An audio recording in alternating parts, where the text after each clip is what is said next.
Pioneers. We were unique. We were restless pursuers of our dreams.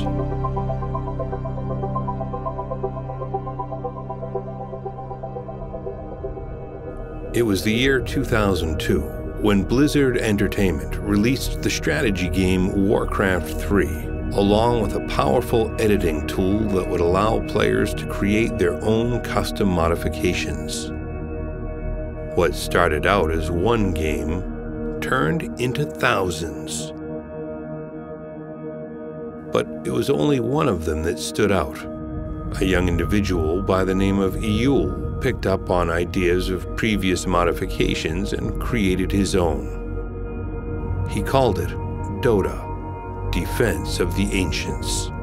Dota was a mod or a custom map to Warcraft 3, and I think it went as far back as the early Aeon of Strife to StarCraft and everything, so it's probably been there a lot longer than just starting in 2003, but that's where it started gaining popularity. Dota came from a community which had a whole lot of different games, and then they just came up with this wonderful mode. Like, it's just the simplest thing in the world to have Fortress versus Fortress and a couple of heroes in between. And when Dota All-Stars came together, it was a combination of all of these different types of ideas that people had around this game mode and piled it all into one big thing which has been refined over the years. The idea behind Dota was adapted by many others who created their own different versions of it. Some even combined the many into one.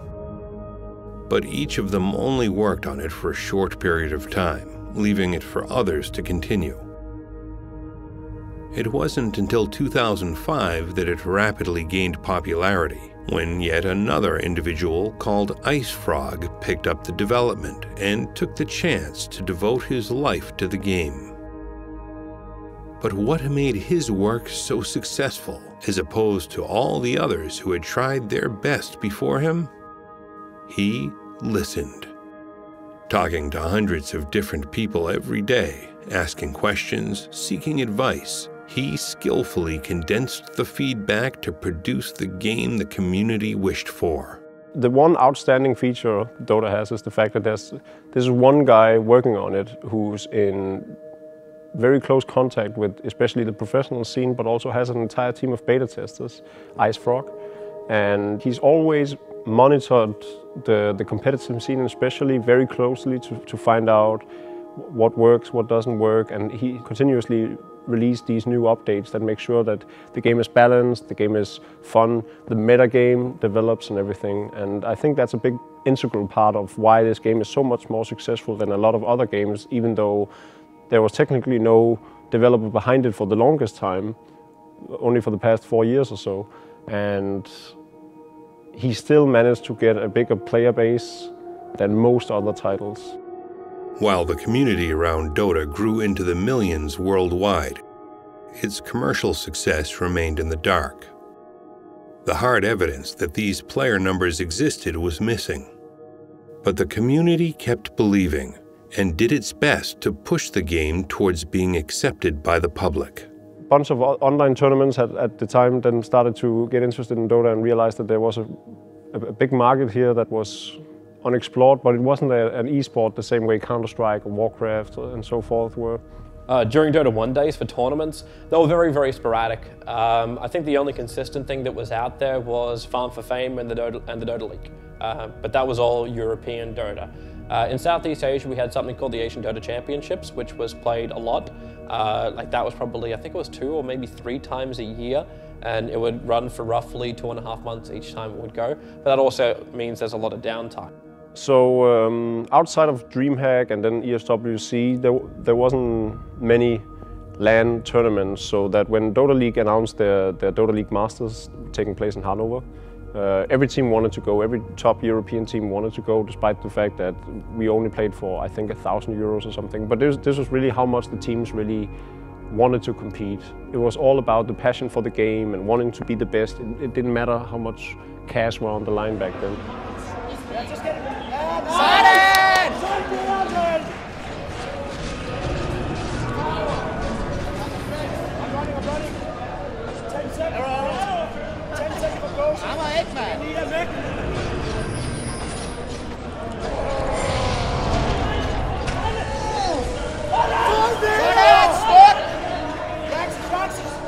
So I think the true juggernauts of that time, King Surf International, SK Gaming, MYM, and so forth were there. There were teams from the Czech Republic, and we had teams from France and everything. There was teams from all over Europe, and it had the very best teams of Europe as well. Just playing for, 1,000 for first place that I believe went to King Surf International.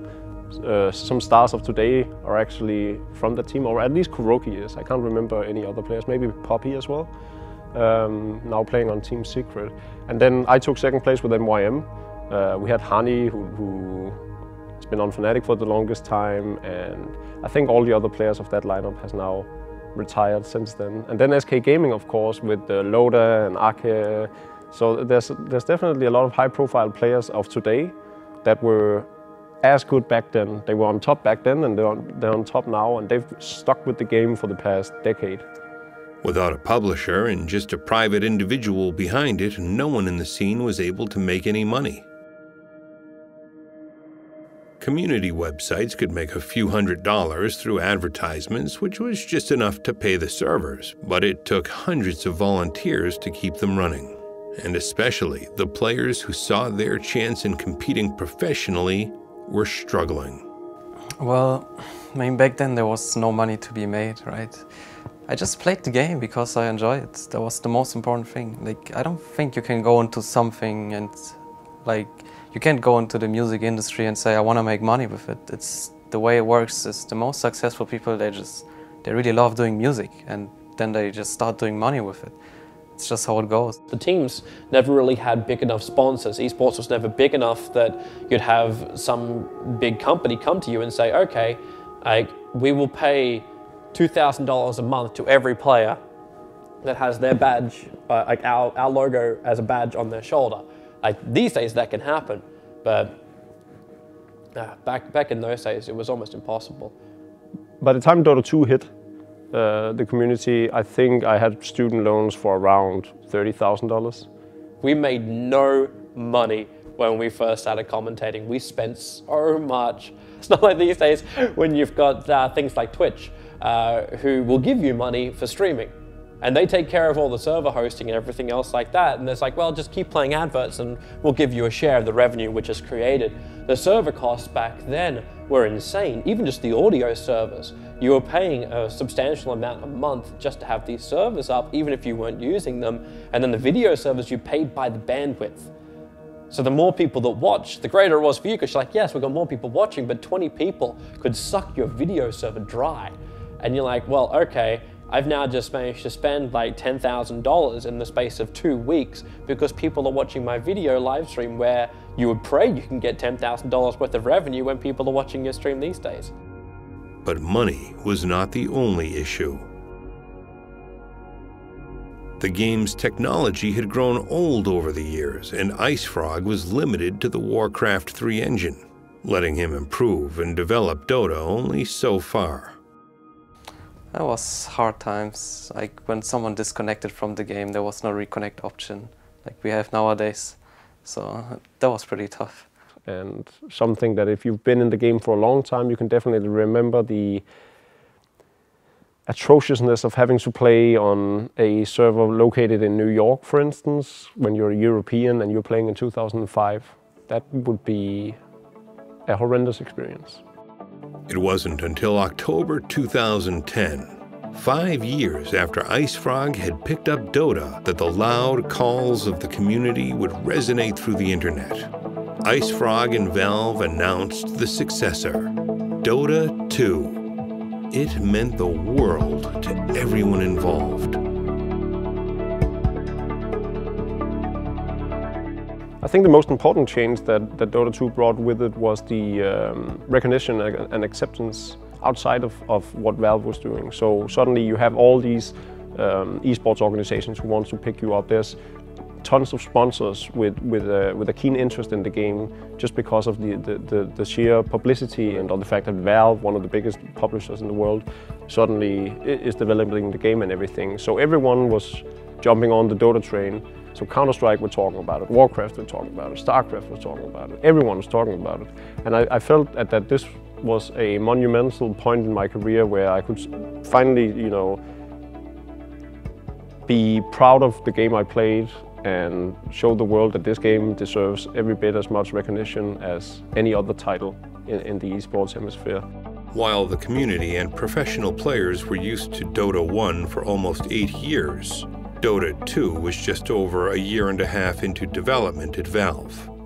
The new visuals and gameplay had a different feel than the original Dota, and the community's first reactions were mixed. So a lot of people were really disappointed with, my hero doesn't look like it should, or these things in the map should be a little bit different, or I'm disappointed with this, and this. And at the beginning, the game got a lot of criticism and people seemed to not like it, and a lot of people said, we will never switch to Dota 2. This is not like our good old game. I remember the Skeleton King one was the most hilarious one. The Hellfire Blast ability was literally a skeleton farting. Like, that was his first ability icon, and they had so much fun with these initial things. I actually kind of like the initial joke ones that they made more than I do the current ones right now. But it was really funny because they just have the Valve placeholders. It was quirky, it was funny, it was all this kind of jazz. When I first got Beta Key, I was sitting in my studio inside the arena in Kiev, and I was not allowed to show the game to anyone. I signed DNA, but of course I showed it to our stream director, to Alexander, and we were sitting together downloading Dota, and we were like in closed studio, and we launched Dota. It was like, wow, the first game I played was just started the game. I chose the Leshrac, and it was like, oh my god. It was so terrible. Like, all the trees were so bad, all the graphics were so bad, and I played 15 minutes and closed Dota, like, okay, forget about it. It's a bad game and they're not gonna make it much more better. But 1, 2, 3 more months, more weeks, and before TI1 it was actually playable and even watchable. But the announcement that Valve made in August 2011 swept everyone off their feet. $1 million in prize money for the first place of a computer game tournament. It felt like it was Valve's way of saying thank you to the community that worked so hard for so many years. They had turned Dota 1 into Dota 2 and showed it to the public for the very first time. The International. The International really grew out of a conversation between people on the Dota 2 team. IceFrog thought it would be a good idea if we tried it out, and we tried to think of how you reward people for what the different things they bring. And it seemed like the professional players were generating a lot of value for the community. So the International One grew out of that idea of how can we return to them some of what they've already given to the community. I can kind of remember a meeting where we're like, well, how are we going to show this game off to people now that we're ready to ship it? And then somebody probably said, I wonder if we could run a tournament. And then somebody probably said, let's make the prize pool really big. And it just kind of grows from there. Next thing you know, a designer's coming up with a name for it and building graphics, and then we're on a plane to Germany. When I first heard about the International, there was like this sense of euphoria, because it wasn't just, even if it was $50,000, I'd be like, wow, that's really, really cool. I can't wait to play for this. Then they announced that it was $1.6 million, and you were just like, what? there was literally no money to be made, and suddenly there was millions to be won.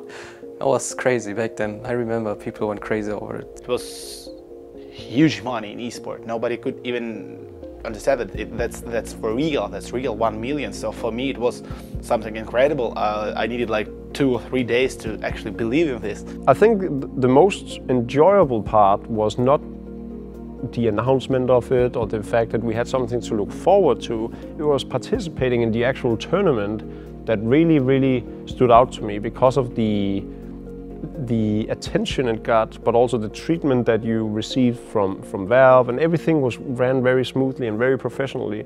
And you know, the first international was at Gamescom, and you had everyone just standing in huge amounts of crowds outside of the booth, just trying to get a glimpse of this $1 million tournament, but also the new title coming up from Valve. Well, it's flattering to think that people would think that we actually knew what was going to happen. We absolutely didn't. We looked at it reasonably simply. This was a really fun thing for us. Our fans seemed to really enjoy it. Let's just kind of keep investing in it and see where it would take us.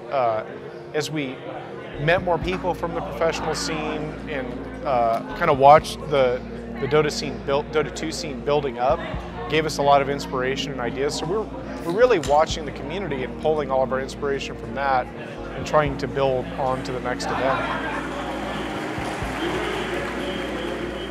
A lot of people who come into it now might not realize, because they see these tournaments and they're like, wow, there's so much money, so the players are playing for a living, which of course we are at this point. But back then, for us, it was a hobby that we took to the next level. Right now, there are so many more avenues. It's not only teams providing salaries, which is of course really good for the players because they get this safety net even if they're not performing really well, but also they can create item sets that net people money. Item sets can get 6 figures if something does well, so sometimes you can, as a player, some players could potentially make more money out of selling items than from winning prize tournaments, right? And from that you can actually get a sustainable income as well. Dota started as an idea, a custom idea, which developed into a community, which then developed into a competitive community, which has now developed into an industry. Nowadays, you can actually make a living out of it. Player, organizer, whoever you are, if you want to be part of esports, if you're ambitious, you can actually make a living out of it nowadays. So it's definitely a success.